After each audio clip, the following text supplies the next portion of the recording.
할렐루야. 부활절 지난 오늘 첫날입니다. 예수님께서 무덤에서 영광스럽게 부활하시고 부활의 몸을 제자들에게 보여주시고 또 40일이나 세상에 계셨습니다. 그래서 제자들뿐 아니라 더 많은 사람들이 부활하신 예수님을 목격할 수 있었습니다. 이러한 영광스러운 예수님을 볼 뿐만 아니라 또 확실하게 예수님 때문에 구원을 받은 제자들과 예수님을 믿은 그 무리들은 얼마나 또한 영광스러운 그 하나님의 자녀로 살게 될 수가 있습니까? 참으로 놀랍고 기쁜 일이 아닐 수가 없습니다. 그런데 오늘은 이런 기쁨의 잔치에 이런 영광스러운 자리에 초대를 받았지만 불행하게도 선택을 받지 못해서 이 거룩한 무리의 영광스러운 자리에 영원히 함께 할 수가 없는 그러한 사람들에 대해서 오늘 한번 말씀을 통해서 하나님의 말씀을 증거하는 시간을 갖겠습니다. 본문은 마태복음 22장 제가 한번 읽어드리겠습니다.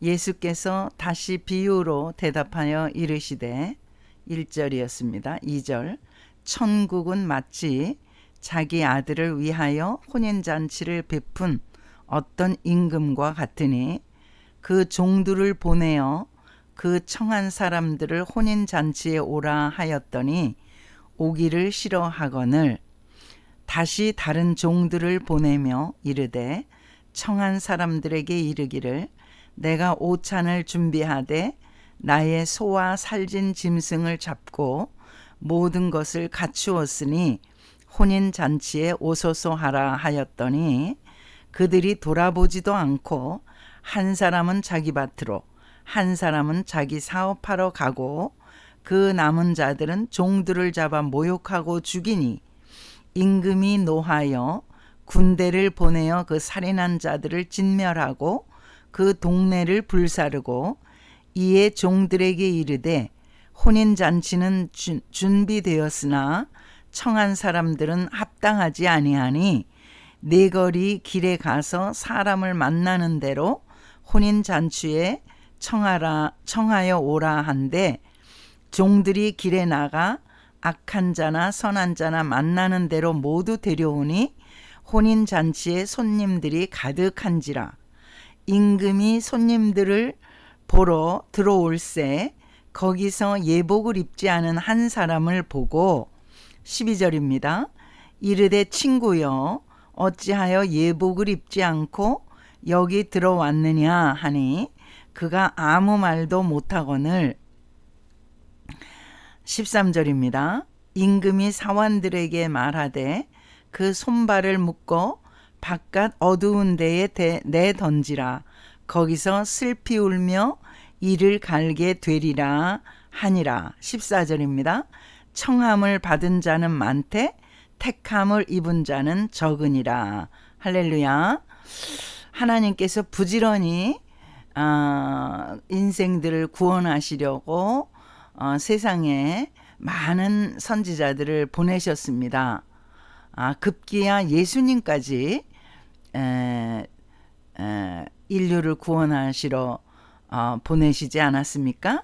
그런데 마태복음 22장에 여기 보시면은 그렇게 부지런히 하나님께서 인류를 사랑하셔서 인류의 구원을 위해서 선지자들을 보내시고 자기의 독생자 아들까지 보내셨는데도 불구하고 어떤 일이 벌어졌냐 하면 그 종들을 잡아 모욕하고 죽이니 전도자들을 욕하고 핍박하고 심지어 죽이기까지 했다 이거예요. 그러니까 예수님 이전에 많은 선지자들도 이렇게 죽임을 당했죠. 이사야 선지자도 그렇고 예레미야 선지자도 그렇고 스가랴 선지자도 그렇고 많은 선지자들이 순교를 당했습니다. 급기야 하나님께서는 자기의 독생자 예수 그리스도를 이 땅에 보내셔서 만 인류를 구원코자 하셨지만은 예수 그리스도까지 십자가에 매달아 죽여버립니다. 그런데 하나님께서는 영원히 그를 무덤에 가둬두지 않으시고 3일 만에 부활케 하시고 많은 사람들에게 부활의 몸을 보여주시죠. 하나님의 능력을 보여주시는 것이죠. 그래서 예수 그리스도 이전에 많은 선지자들은 그들의 손에 다 죽임을 당했지만 예수님은 영원히 무덤에 가둘 수도 없었고 죽임을 당한 채로 버려둘 수도 없었습니다. 하나님께서 그의 능력으로 살려내시고 부활시키셨기 때문입니다. 그래서 우리가 부활주의를 감격함으로 부활절 예배를 드리는 것 아니겠습니까? 이렇게 하나님께서는 이제 이들을 진노하시면서 심판하십니다. 임금이 노하여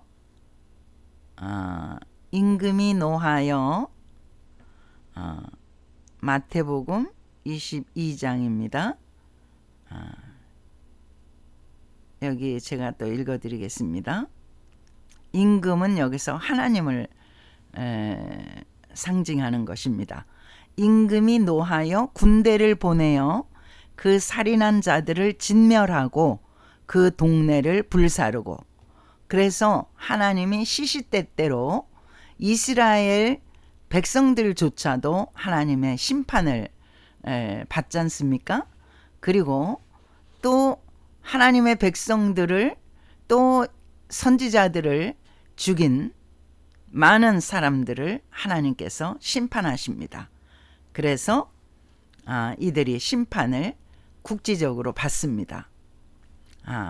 그렇게 하고서 하나님께서는 9절입니다. 네 거리 길에 가서 사람을 만나는 대로 혼인잔치에 청하여 오라 한데, 이전까지는 하나님께서 좀 선별해서 하나님의 나라에 초대를 했지만은 이제는 선별이 아니라 그냥 랜덤으로 모든 길거리의 사람들을 초대하라고 그렇게 명령하셨습니다. 그러니까 10절, 종들이 길에 나가서 악한 자나 선한 자나 만나는 대로 모두 데려오니 혼인잔치에 손님들이 가득한지라. 이전에는 선별해서 이렇게 데려오라 해도 누구는 장가 간다, 누구는 사업하러 간다, 누구는 뭐를 하러 간다 하면서 다 핑계대고 거절을 하지 않습니까? 심지어 선지자들을 죽이고 그렇게 하나님의 초대에 아주 극렬하게 그렇게 반감을 갖지 않습니까? 그런데 이제는 랜덤으로 길에 지나가는 사람들, 악한 자나 선한 자나 만나는 대로 모두 데려오라, 이렇게 초대를 하셨습니다. 그런데 11절에 임금이 손님들을 보러 들어올세 거기서 예복을 입지 않은 한 사람을 보고 닥치는 대로 종들에게 다 길거리에 선한 사람이나 악한 사람이나 다 초대할 것을 명령하셨잖아요. 그런데 예복을 입지 않은 한 사람을 발견하시고 친구여 어찌하여 예복을 입지 않고 여기 들어왔느냐 이렇게 물어보신 것입니다. 그런데 그가 아무 말도 못하거늘 유구무원으로 아무 말을 못한 거예요. 변명을 하지 못한 거예요. 변명할 그러한 여지가 없었던 것입니다. 그랬더니 이 13절에 임금이 사환들에게 말하되 그 손발을 묶어 바깥 어두운 데에 내던지라 거기서 슬피 울며 이를 갈게 되리라 하니라. 여기서 임금이 하나님이라고 말씀드렸죠. 이 종들에게 그를 손발을 묶어 바깥 어두운 데에 내던지라 거기서 슬피 울며 이를 갈게 되리라. 이 초대받은 이 한 사람, 예복을 갖추어 입지 않은 이 한 사람은 초대를 받았는데 느닷없이 그 주인의 눈에 띄어서 예복을 입지 않고 있자 그를 손발을 묶어서 바깥 어두운 데에 내던질 뿐만 아니라 아주 완전히 추방해버리고 이런 일이 벌어진 것입니다. 초대할 때는 언제고 길가에 가서 랜덤으로 누구든지 선한 자나 악한 자나 다 초대하라고 이렇게 한때는 언제고 지금은 또 예복을 입지 않았다고 이렇게 손발을 묶고 어두운 데로 추방을 시키는 정말 초대받기 전보다도 더 아주 형편없는 지경에 이르는 이러한 이제 운명에 처하게 된 사람이 됐잖아요. 상당히 이 구절도 난해한 구절이라고 할 수가 있습니다. 우리가 전도할 때에 교회에 이 사람은 하나님으로부터 예정을 받은 사람일까? 아니면 이 사람은 예정에서 제외된 사람일까? 우리가 그렇게 판별을 하면서 전도하지 않습니다. 전도자는 그저 무조건적으로 사람에게 다가가서 전도를 하고 복음을 전하는 것입니다. 그리고 그가 예정을 받은 사람인지 예정을 받지 않은 사람인지는 전도자들은 알 수가 없는 것입니다. 오직 하나님만 아시는 거죠. 근데 하나님께서 이렇게 길가에 나가서 선한 자나 악한 자나, 여기서 선한 자는 아마도 행실이 바르고 정말 그 하나님의 마음에 쏙 들만한 그러한 자일 것입니다. 그러면 악한 자는 누구일까요? 악한 자는 아마도 사람들을 괴롭히고 또 여러 가지 나쁜 짓을 하고 그 하나님의 눈에도 마땅치 않은 그런 사람일 것입니다. 그런데도 불구하고 하나님께서는 이 선한 자나 악한 자나 길거리에 가서 아무나 데리고 오라고 이렇게 명령을 하신 것입니다. 여러분, 교회는 선한 자만 들어오는 것도 아니고 악한 자만 들어오는 것도 아니고 지금 하나님께서 이렇게 명령하신 대로 선한 자나 악한 자나 랜덤으로 누구나 교회에 초대받을 수가 있다는 것입니다. 또 한 가지는 전도자는 판단자가 아니라는 것입니다. 그들을 판별할 수 있는 능력이 없다는 것입니다. 그 사람이 선한 사람인지 그 사람이 악한 사람인지를 판별하면서 전도를 하는 그러한 전도자들이 아니라는 것입니다. 그런 능력조차도 없는 사람이라는 것입니다. 그들은 그저 하나님의 명령에 복종해서, 지금 여기 임금의 명령에 복종해서 종들이 순종하잖아요. 전도자들도 하나님의 종들입니다. 그래서 그저 순종할 뿐입니다. 그런데 일단 이제 이들이 교회에 초청이 돼서, 초대가 되어서 들어오게 되면 판도가 달라지는 것입니다. 악한 사람은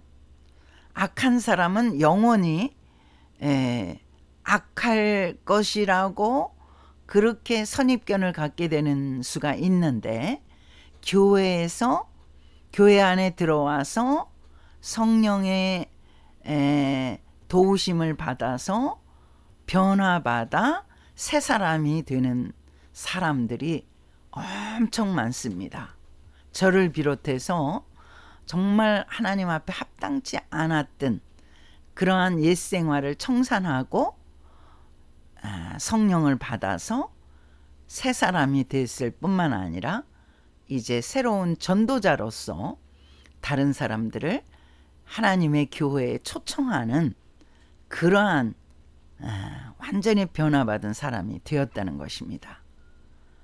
그러면 또 선한 사람은 원래 참 선한 그런 인물이었으니까 교회에 들어와서 얼마나 하나님 말씀으로 은혜를 받고 더 성화가 되어야 하지 않겠습니까? 그렇지 않습니다. 우리가 바리새인을 보면요, 그들은 정말 구별되이 산 사람들이거든요. 또 그들의 규칙은 뭡니까? 하나님의 말씀이었거든요. 하나님 말씀을 주야로 묵상하면서 정말 구별되게 살으려고 엄청나게 노력한 사람입니다. 그런데 누가복음 18장에 보시면요, 예수님이 책망하시는 바리새인이 나오는데, 바리새인은 뭐라고 기도합니까? 두 손을 바짝 쳐들고 성전을 향해서 기도합니다. 하나님, 저는 정말 누구 것을 도적질하지도 않고 소득에 11조를 했고 일주일에 2번씩은 꼭꼭 금식을 했습니다. 저 같은 훌륭한 신자를 만나보신 적이 있습니까? 저야말로 정말 하나님이 칭찬해 주셔야 마땅한 자 아닙니까? 그런데 저 아래를 보십시오. 저 사람은 세금쟁이 아닙니까? 민족의 세금을 늑탈하고 그렇게 해서 로마 제국에다 갖다 바치는 아주 범죄자 아닙니까? 자기 민족을 등쳐먹는 그런 도둑 아닙니까? 저자가 어찌 감히 하나님의 성전을 향해서 기도할 수가 있습니까? 이렇게 아주 비난하면서 이 바리새인은 고상하게 하나님께 기도하죠.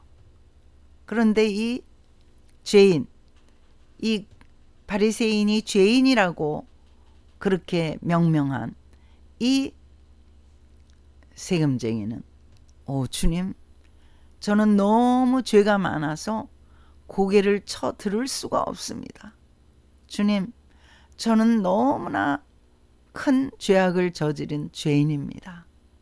감히 눈을 들어서 성전을 쳐다볼 수조차도 없는 존재입니다 하면서 그가 쪼그리고 길을 못 편 채 하나님 앞에 용서를 구하는 사람이었습니다.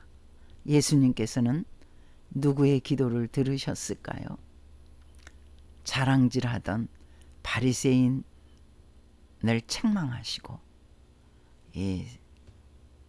자기 스스로를 가슴을 치면서 통에 자복하는 이 죄인의 기도를 들으셨습니다. 이렇게 우리가 교회 안에 들어와서 신앙생활을 시작하면서 정말 완전히 판도가 바뀌어지는 이러한 일이 있을 수 있다는 것을 주님께서는 말씀해 주고 싶으셨던 것입니다. 그래서 오늘은 예복에 대해서 그리스도의 옷, 예복, 성령 하나님에 대해서 오늘은 더 구체적으로 공부하는 시간을 갖도록 하겠습니다. 지금 이 임금은 여기서 다시 한번 제가 마태복음 22장 12절 13절을 읽어드리겠습니다. 이르되 친구여 어찌하여 예복을 입지 않고 여기 들어왔느냐 하니 그가 아무 말도 못하거늘 13절 임금이 사환들에게 말하되 그 손발을 묶어 바깥 어두운 데에 내던지라. 거기서 슬피 울며 이를 갈게 되리라 하니라. 예복은 바로 그리스도입니다. 예수 그리스도입니다. 로마서 13장에는 이 예수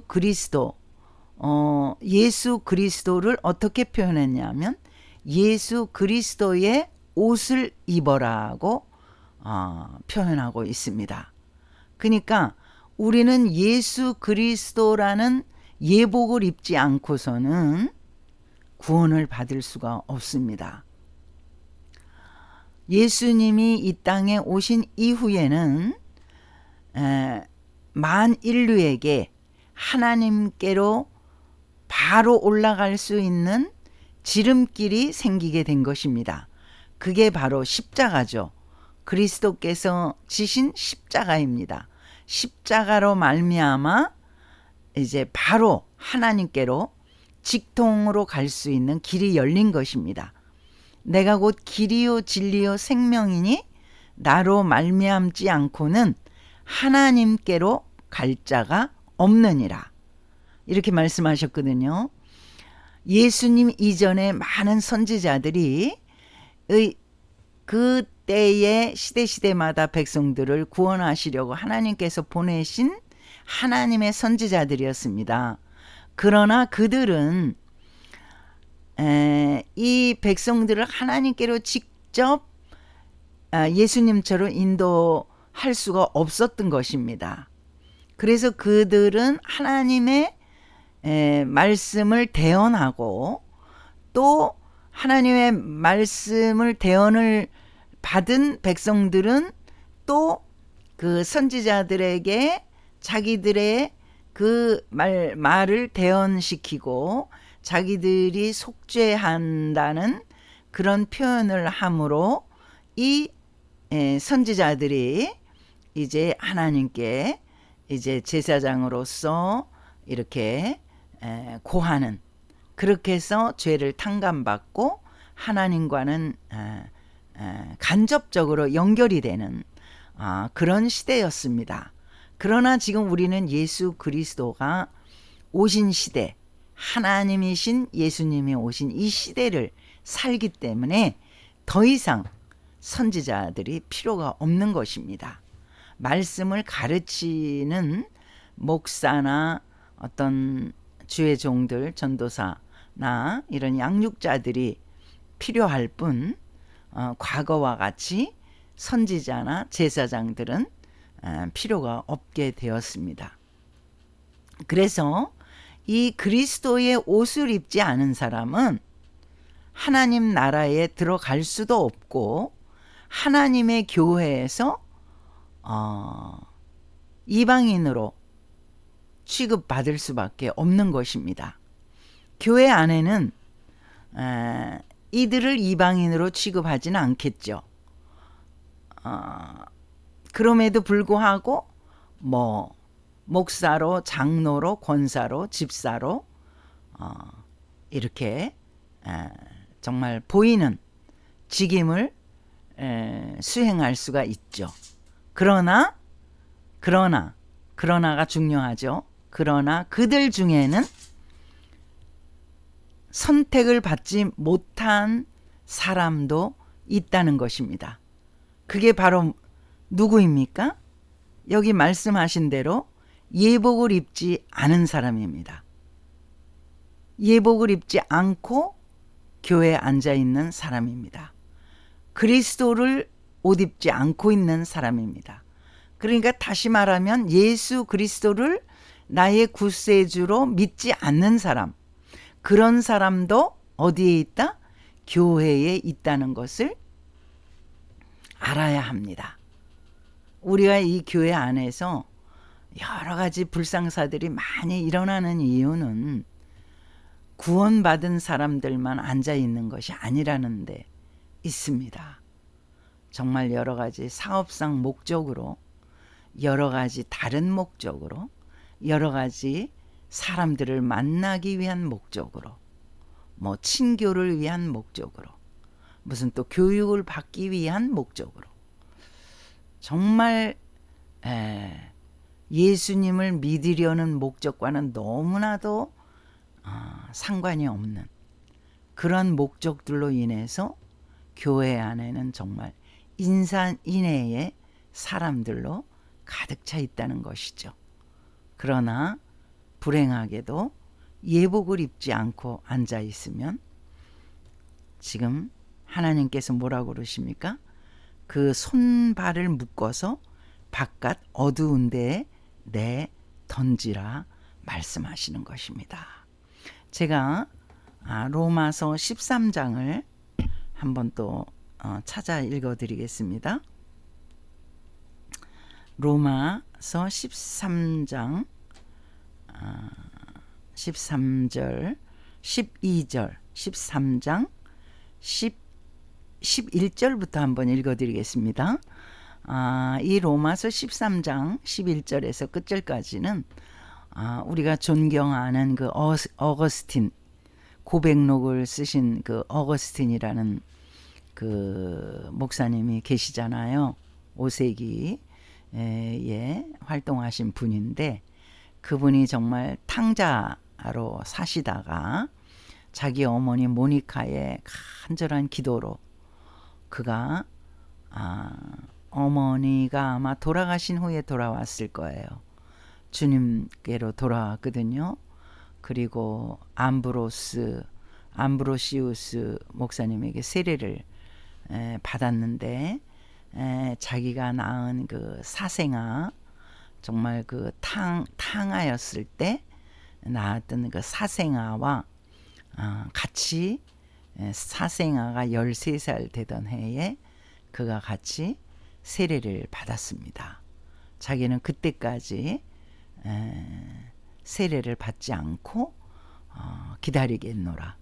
그러면서 성경을 정말 엄청 많이 그가 읽으면서 정말 인류 역사상에, 아주 기독교 역사상에 위대한 그러한 신학자가 된 것입니다.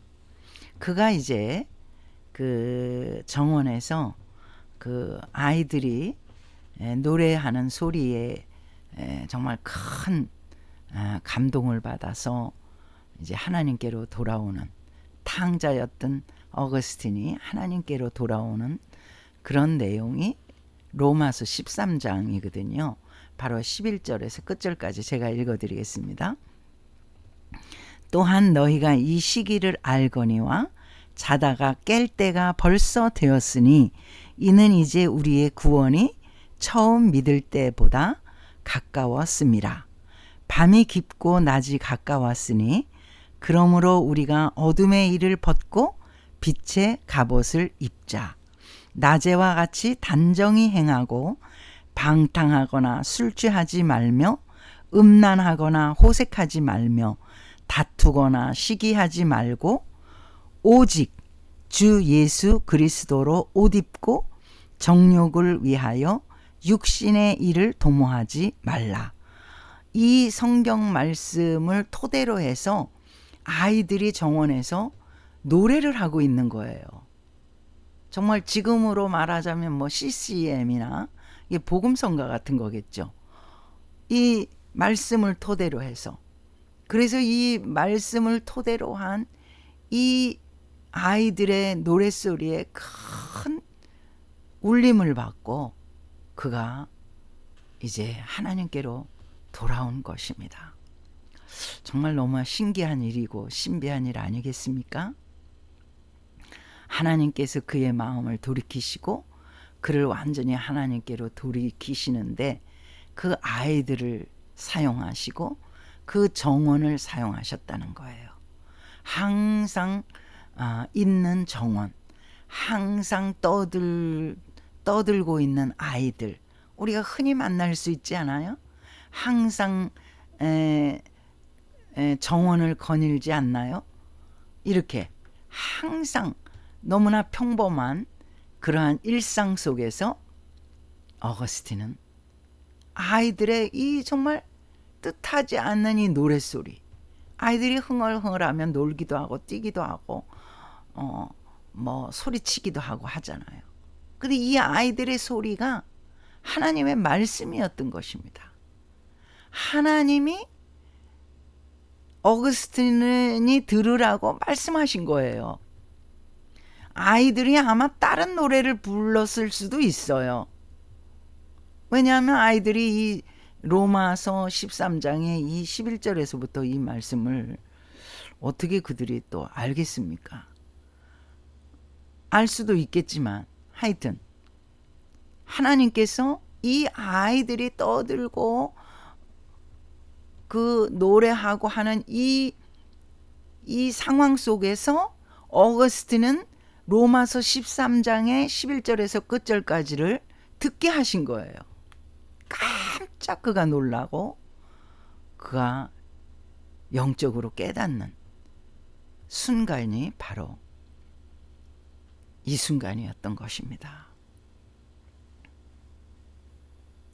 밤이 깊고 낮이 가까웠으니 그러므로 우리가 어둠의 일을 벗고 빛의 갑옷을 입자.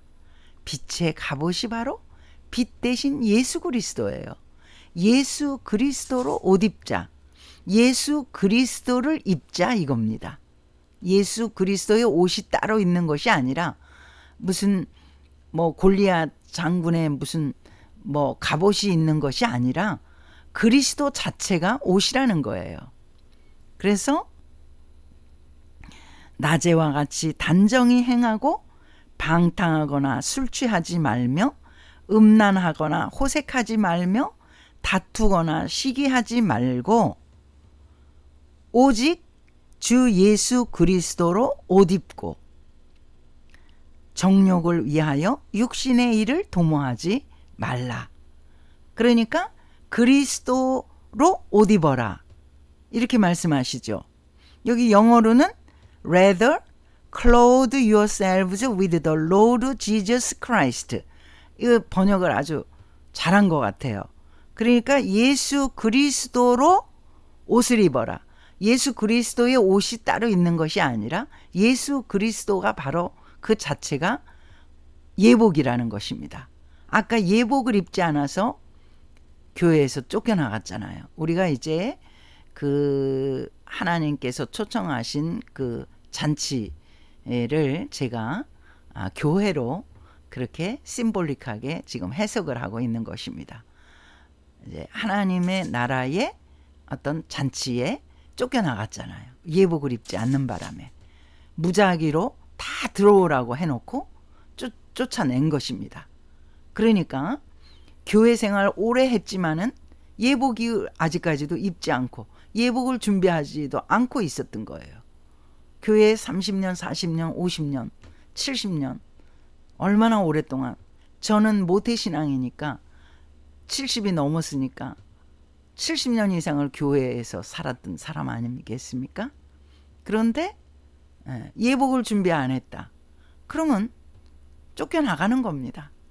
그 하나님 나라에서 쫓겨나가는 것입니다. 교회에서는 쫓아내지 않죠. 왜냐하면 목사님들도 이 사람이 구원을 받았는지 안 받았는지 판단할 수 있는 능력을 하나님 주시지 않았다고 말씀드렸잖아요. 그래서 오직 판단하시는 이는 예수님이시고 하나님이십니다. 그래서 아까도 하나님이, 종들은 모르잖아요. 종들은 그냥 임금의 말에 순종할 뿐이잖아요. 그래서 의쟁이 뜨쟁이 다 들어온 것입니다. 그런데 주인은 딱 판별을 하시잖아요. 주인이 바로 하나님이시고 예수 그리스도신 거예요. 주인이 딱 보시니까 예복이 준비가 안 된 거예요. 예복을 입지 않았던 거예요. 벌거숭이로 있던 거예요. 벌거숭이 하면 우리가 누구를 생각할 수 있습니까? 노아가 술을 많이 먹고 취해서 벌거벗은 채 누워 있었던 것 아닙니까? 벌거벗었다는 것은 바로 수치를 의미합니다. 우리가 라오디게아 교회에 그 교회에 예수님께서 책망하시는 내용이 있는데, 그 제가 한번 찾아 읽어드리겠습니다. 계시록 3장에 보시면은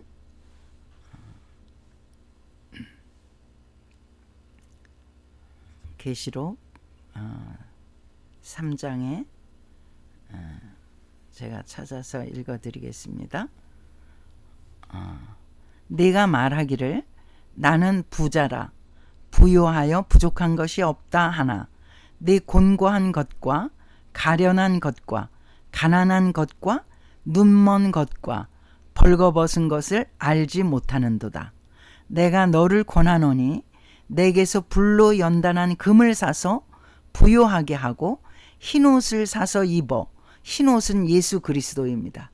그 옷을 사서 입어 벌거벗은 수치를 보이지 않게 하고, 예복을 입지 않은 자는 벌거벗은 수치스러운 사람입니다. 또 벌거벗은 수치를 보이지 않게 하고 안약을 사서 눈에 발라 보게 하라. 계시록 3장 17절 18절 말씀이었습니다. 이 마태복음 22장에 예복을 입지 않아서 쫓겨나간 이 사람은 단순히 우리가 아침에 코트를 벗고 입고 하는 그런 옷이 아닙니다. 영적인 것입니다.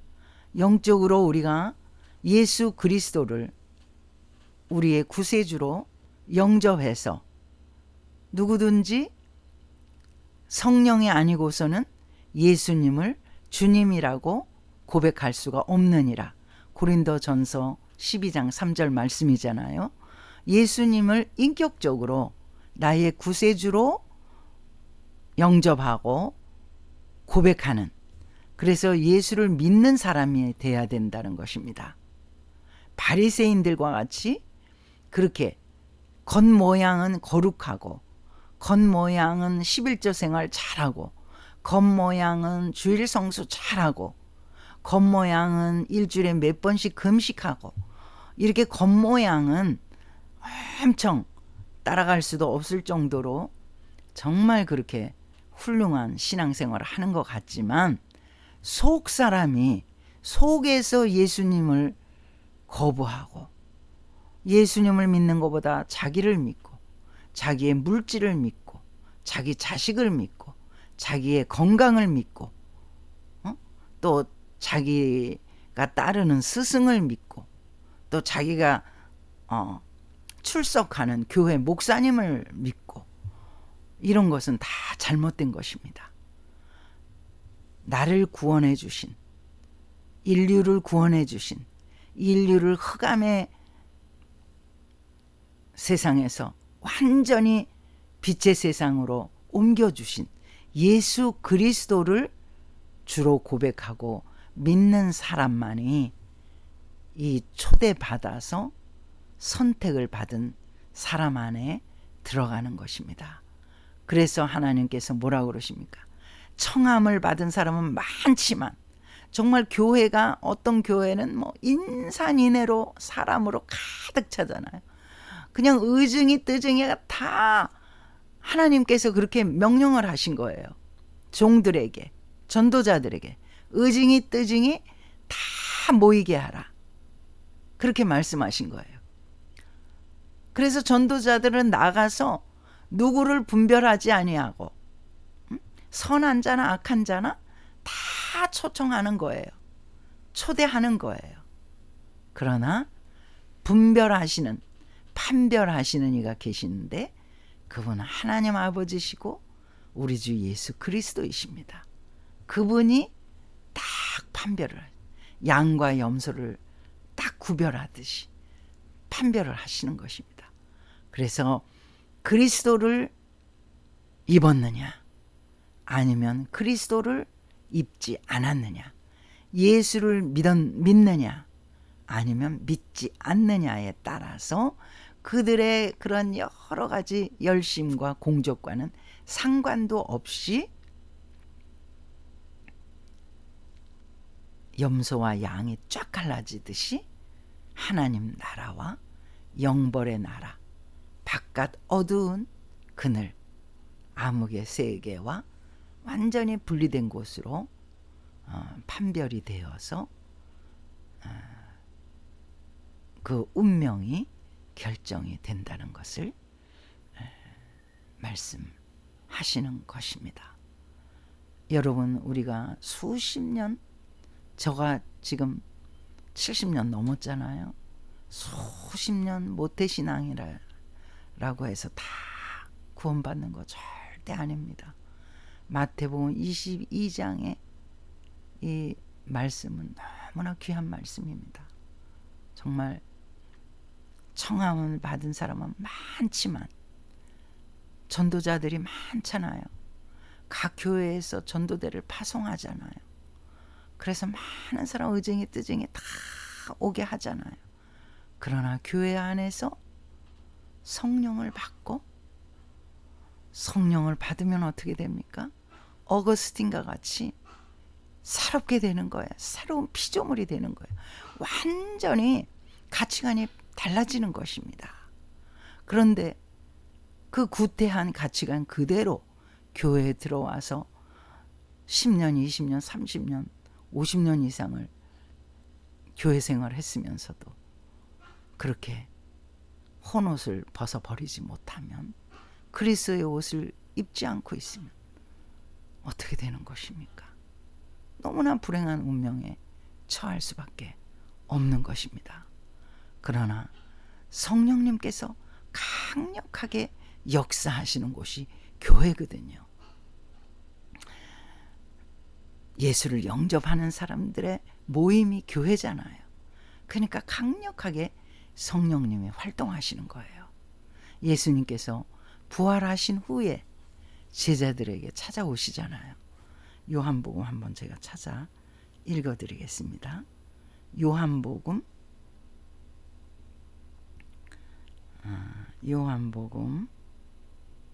20장 요한복음 20장 예수님 부활하신 후에 제자들을 찾아오신 내용을 제가 읽어드리겠습니다.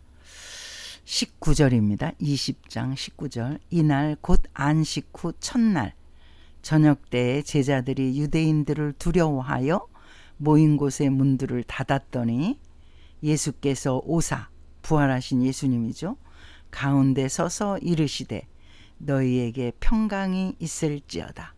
평화를 선포하시는 것입니다. 그리고 20절, 이 말씀을 하시고 손과 옆구리를 보이시니 제자들이 주를 보고 기뻐하더라. 손과 옆구리를 왜 보이시는 것입니까? 손에 못자국이 나지 않았습니까? 옆구리에 창자국이 있지 않습니까? 이건 놀라운 사건이죠. 이렇게 해서 완전히 예수님은 죽임을 당하셨잖아요. 그런데 부활하셔서 손과 발과 옆구리를 보여주셔서 제자들이 너무 기뻐한 거예요. 그럴 때 예수님께서 22절, 요한복음 20장 22절, 이 말씀을 하시고 그들을 향하사 숨을 내쉬며 이르시되 성령을 받으라 하고, 성령을 받으라 그러니까 이 성령님은 삼위 하나님의 한 분이신데 창세 때 하나님께서 천지를 창조하실 때도 예수 그리스도와 함께 삼위 하나님께서 천지를 창조하셨고요. 그 다음에 구약 시대에도 성령 하나님께서 활동하셨습니다. 그러나 아주 국부적으로, 국지적으로, 즉 특별한 선지자들에게 특별한 상황에서, 그러니까 일반 백성들은 성령님을 맛보지도 못한 거예요. 전혀 체험을 못한 겁니다. 아주 극히 소수만 성령님을 체험한 것입니다. 그러나 이제 예레미야나 에스겔 선지자가 예언했듯이 이제 요엘 선지자도 예언했죠. 이제 새 영을 너희에게 부어주겠다. 이 새 영이 바로 성령님. 예수님께서도 공생의 사역 3년여 동안에 계속 성령님에 대해서 가르쳐 주신 거죠. 보혜사 성령께서 이제 너희에게 내려오셔서 내가 너희에게 말한 것, 가르친 것을 다 기억나게 하리라. 이렇게 예수님께서 친히 성령님을 소개하셨죠. 성령님은 그러니까 예수님이 공생의 사역하실 때는 아직 제자들에게 내려오지 않았던 것입니다. 그래서 막 그 12 제자 중에 수제자라는 베드로도 그 예수님이 하시고자 하시는 일을 막 방해하고 하지 않습니까? 방해해서 예수님은 어떻게 십자가에 그 고난을 당하십니까? 그럴 수 없습니다 하니까 마태복음 16장에서 예수님이 베드로에게 사단아 내 뒤로 물러거라. 너는 하나님의 일은 생각하지 않고 사람의 일만 생각하는 자구나. 이러면서 졸지에 베드로가 사탄이 되는 그런 일이 있었습니다. 이때가 다 성령님이 내려오시기 전입니다. 또한 베드로가 이제 누가복음 22장에도 예수님을 3번 부인하잖아요. 예수님 저주까지 하잖아요. 이게 다 성령님이 내려오시기 전에 이 제자들이 다 이렇게 뿔뿔이 예수님 십자가 밑에서 다 뿔뿔이 흩어져서 갈릴리로 막 도망가고 막 그러지 않습니까? 유대인들 두려워. 지금도 여기 보시면은 유대인을 두려워해서 여기 요한복음 20장에 지금 뭐라고 지금 돼 있습니까? 19절 다시 한번 읽어드릴게요. 성령님이 오시기 전에 이렇게 지금 그 요한복음 20장 19절에 이날 곧 안식 후 첫날 저녁 때에 제자들이 유대인들을 두려워하여 모인 곳에 문들을 닫았더니 유대인들을 두려워하여 지금 예수님도 십자가에 처형을 해가지고 이랬는데 자기네들은 뭐 식은 죽 먹기 아니겠어요? 그러니까 다 무서워가지고 문들을 꼭꼭 닫아 걸고서 그리고 모여 있었는데 예수님 부활하신 예수님이 딱 처음 보여주시는 거예요. 예수께서 오사 가운데 서서 이르시되 너희에게 평강이 있을지어다. 그리고 너희가 성령을 받아라. 이렇게 말씀하시죠. 예수님이 부활 승천하시고 가장 큰 중임을 하신 일이 성령을 제자들에게 보내시고 120 문도들에게 보내시고 또 예루살렘 교회에 보내시고 예수를 믿는 예수를 고백하는 우리에게까지 계속적으로 예수님께서 성령을 보내주셔서 예수님을 증거하게 하시는 것입니다. 이 성령님이 바로 예복이에요. 이 예복을 입고 있지 않은 자는 내쫓김을 받고 구원도 받지 못하고 축복도 받지 못하고 바깥 어두운 데서 슬피 자기 운명을 한탄하면서 울 수밖에 없는 자들이다. 이렇게 지금 하나님께서 설명하신 거가 마태복음 22장입니다. 예복은 단순한 인간들이 그저 추위나 더위를 막으려고 입는 그런 옷이 아니라는 것. 아니면 뭐 성가대 가운이라든가 목사의 가운이라든가 그게 절대 아닙니다. 이 예복은 정말 영적인 옷이고 예복은 그리스도시고 그리스도께서 보내신 성령님을 의미한다는 것을 여러분이 꼭 믿으시기 바랍니다. 그래서 여러분이 기도하실 내용은 바로 다른 것을 구하는 것이 아니라 성령님, 성령으로 충만하게 하시옵소서. 교회 가서 기도하실 때 오늘도 성령 충만하여서 오늘 예배가 성공하게 하옵소서. 오늘 예배 중에 주님 만나게 하시고 주의 말씀으로 모든 죄가 깨끗하게 씻음받는 귀하고 복된 시간이 되게 하옵소서. 성령님이 말씀하여 주시옵소서. 내가 가는 길을, 내가 살 길을 성령님이 제시하여 주시옵소서. 성령을 충만하게 구해야 되는 것입니다. 성령을 구하지 않고 우리 뭐 먹을 거, 마실 거, 입을 거, 뭐 재물, 뭐 어떤 거 이런 거 구하는 것은 다 이거는 쓸데없는 거예요. 성령을 구하시면 다 구하는 거예요. 그런 거 구하지 않아도 성령 충만을 구하시면 다 그런 거는 저절로 따라오게 돼 있습니다. 예복은 성령님이라는 것. 청함을 받았지만 선택을 받지 못한 사람, 성령을 체험하지도 못한 사람입니다. 교회를 수십 년을 다녀도 성령이 누구인지 체험도 못하고 성령을 받기를 오히려 즐거워하지도 않고 오히려 성령 충만 받기를 두려워하는 사람도 있더라고요. 성령 충만 받으면 다 목사가 되고 막 주의 종이 되는 줄 알고 성령 충만을 구하지 않는 거예요. 여러분, 천만의 말씀입니다. 그 목사가 뭐 아무나 됩니까? 또 하나님께서 특별한 사명을 주셔야 목사가 되는 것입니다. 그러나 성도들은 다 성령 충만을 구해야 돼요.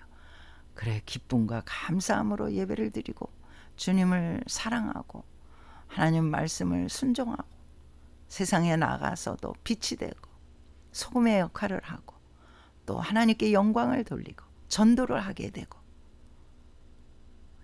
여러 가지 하나님께서 기뻐하시는 일들을 자진해서 감당하게 되는 것이라는 것입니다. 성령을 구하시기를 주님의 이름으로 축복합니다. 선택받으신 여러분들이 다 되시기를 주님의 이름으로 축원합니다. 할렐루야, 감사합니다.